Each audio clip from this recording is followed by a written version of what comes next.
Hello, welcome back to Miss History. Still hot in Phoenix? Anyway, we're going to get right into part 2 of Mary Surratt.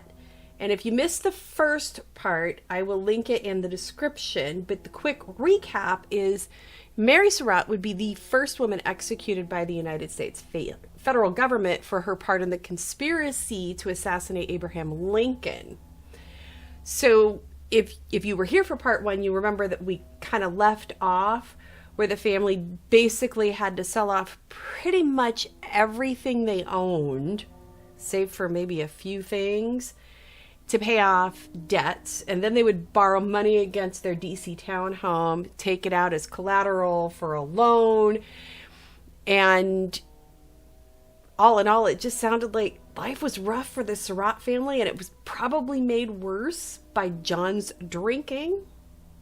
How much of the story of Mary Surratt is fact, and how much of it is myth, is legend, is lore? And that's kind of what I want to explore in this whole entire series. So let's discuss 1860. So the year was 1860, and there had been a lot of tension between the slave states in the South and the free states in the North. As the United States sought to expand west, there would be even more contention as to whether or not states admitted into the Union would be slave or free states. And I always found that to be an interesting debate, due to the founding fathers adding into the U.S. Constitution in, Section 9 of Article 1, which is the legislative article, and they put in the following: the migration of importation of such persons as any of the states now existing shall think proper to admit shall not be prohibited by the Congress prior to the year 1808, but a tax or duty may be imposed on such importation not exceeding $10 for each person. End quote. So, in essence, at the framing of the Constitution, I think the agreement was that the South could continue to import slaves as property until the year 1808. And after that, they were going to have to pay a fine for doing so. And I remember talking about this years ago with a friend of mine. We kind of thought maybe the founding fathers would imagine that the issue surrounding slavery would kind of work itself out once you were no longer to buy people as property. Unfortunately, that's not the way that it happened, and this would seriously cause rift between the North and the South, because in the North, they were free, and in the South, they were slaves. And adding to that, I'm sure, was the abolitionist movement with people like Harriet Tubman, who was an escaped slave, and then she would make at least 13 missions back into the South to help other slaves escape to the North and even Canada via the Underground Railroad. In 1850, the Fugitive Slave Act was passed by Congress, which would require that slaves had to be returned to their owners regardless of the fact that they lived in a free state. Now, what this did was, even if they were freedmen, had lived in the North their whole life, a Southerner could come in and say, no, that's my slave. That is messed up. This would mean that the federal government was responsible for finding and returning all escaping slaves, and like I said, even people who were never slaves. It really was an act of courage that could cost you your life were you found to be a part of the Underground Railroad or an escaping slave. And the fact that people would put themselves on the line like that to save another human being speaks to the courage of Harriet Tubman and all the others who participated in the Underground Railroad. So in 1860, Abraham Lincoln would be elected the 16th President of the United States. Lincoln himself was actually born February 12, 1809, in a log cabin in Kentucky. He was raised in Indiana. History states that he was self-educated. He would go on to become a lawyer and a Whig Party leader.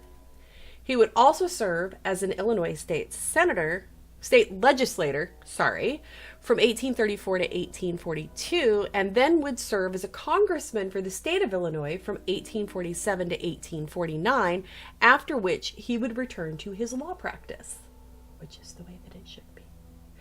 In 1854, the Kansas-Nebraska Act was passed, thus allowing expansion into the West having slaves, which Lincoln did not agree with. This act would have him re-enter into politics and become the leader of the new Republican Party.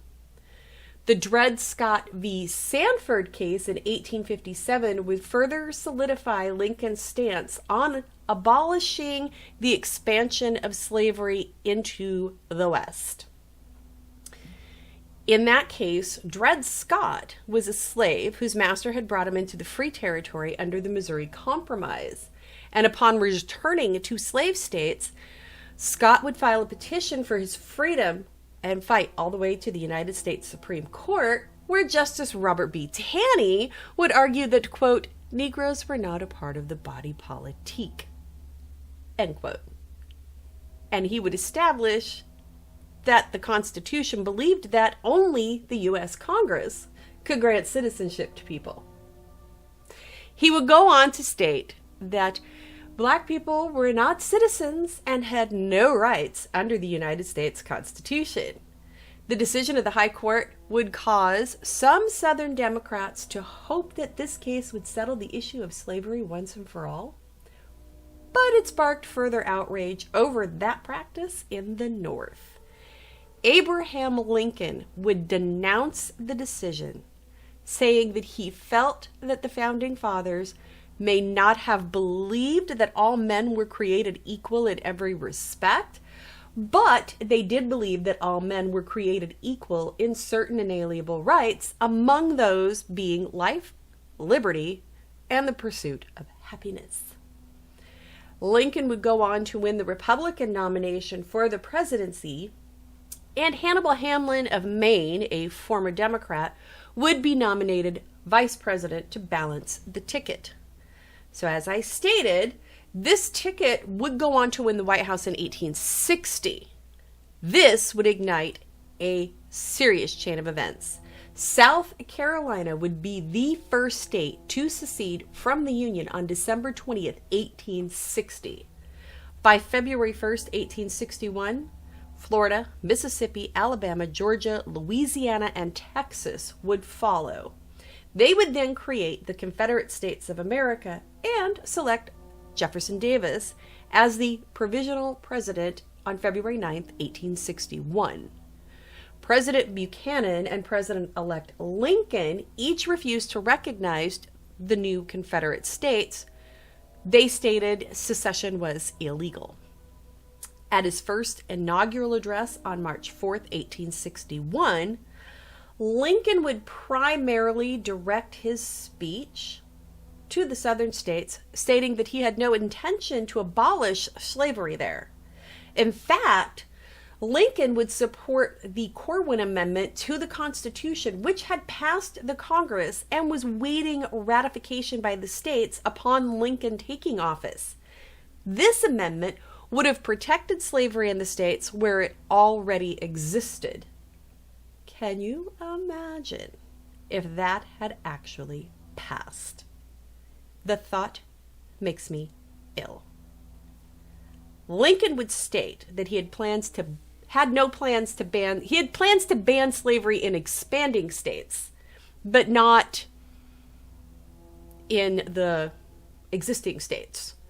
This would just add more fuel to the fire when he stated, One section of our country believes slavery is right and ought to be extended, while the other believes it is wrong and ought not to be extended.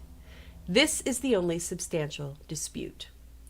He would end his first inaugural address with the following: "We are not enemies, but friends. We must not be enemies. The mystic cords of memory, stretching from every battlefield and patriot grave to every living heart and hearthstone all over this broad land, will yet swell the chorus of the Union when again touched, as surely they will be, by the better angels of our nature." On April 12th, 1861, Confederate forces would open fire on a ship bringing supplies to Fort Sumter upon the request of Major Robert Anderson. The South would see this as an act of war as opposed to a provisional refill, and thus would start the Civil War. So there are many names for the Civil War, right? The common name is the American Civil War. Modern usage in America is simply the Civil War. Other terms were the war between the states, used mainly in the southern states. War of the Rebellion or the Great Rebellion were terms used by northern historians during and immediately after the war.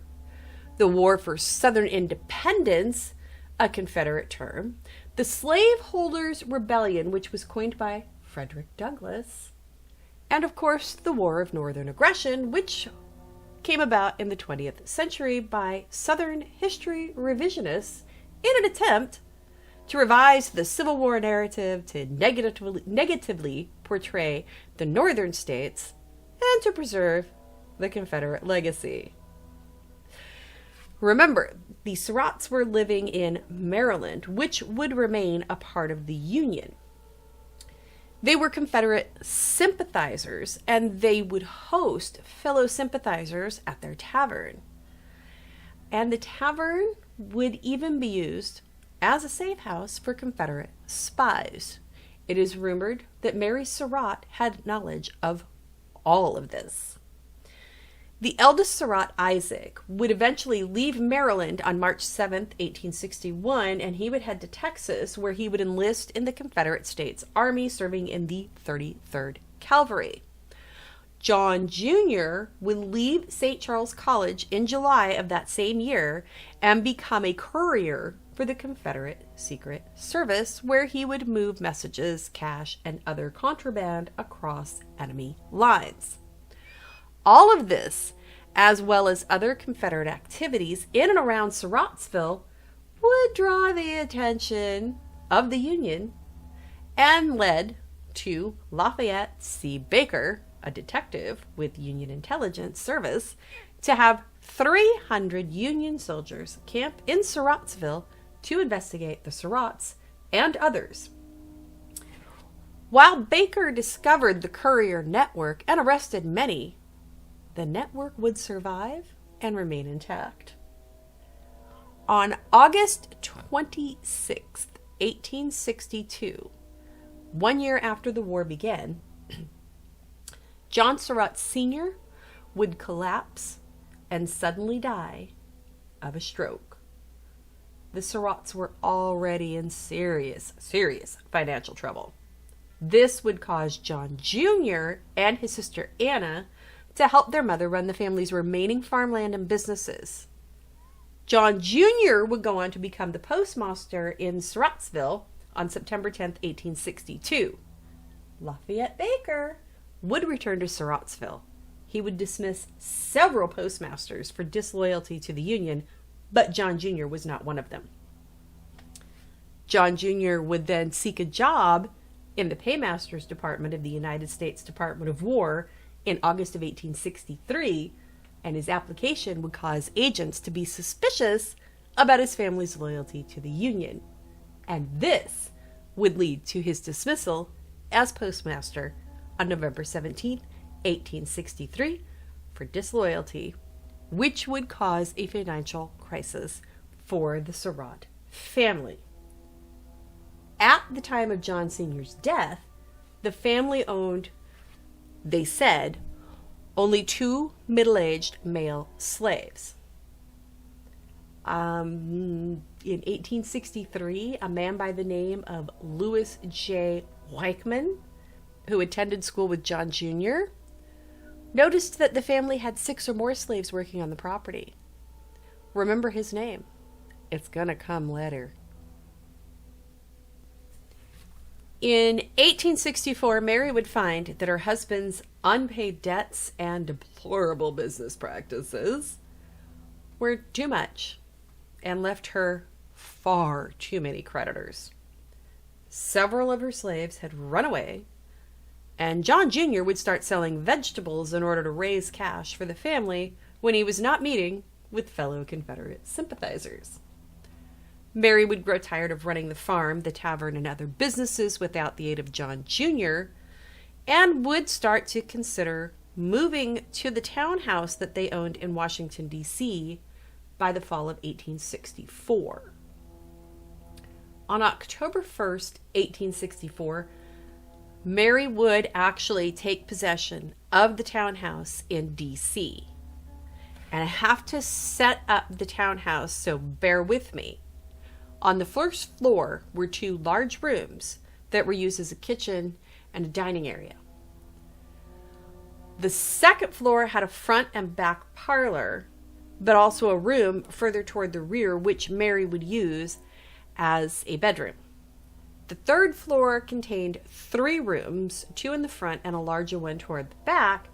And the fourth floor, or the attic, which had 2 large rooms and 1 small one, which was allegedly occupied by a servant. Mary would begin moving her belongings into the townhouse that October, and then would be visited by John Jr. and her daughter Anna on November 1st. By December 1st, 1864, Mary had moved herself completely into the townhouse, and on that same day would lease the Surrattsville Tavern to a former Washington, D.C. policeman and Confederate sympathizer, John M. Lloyd, for $500 a year. Mary would convert the 3rd and 4th floors of the townhouse into a boarding house so that she could earn money, which she needed.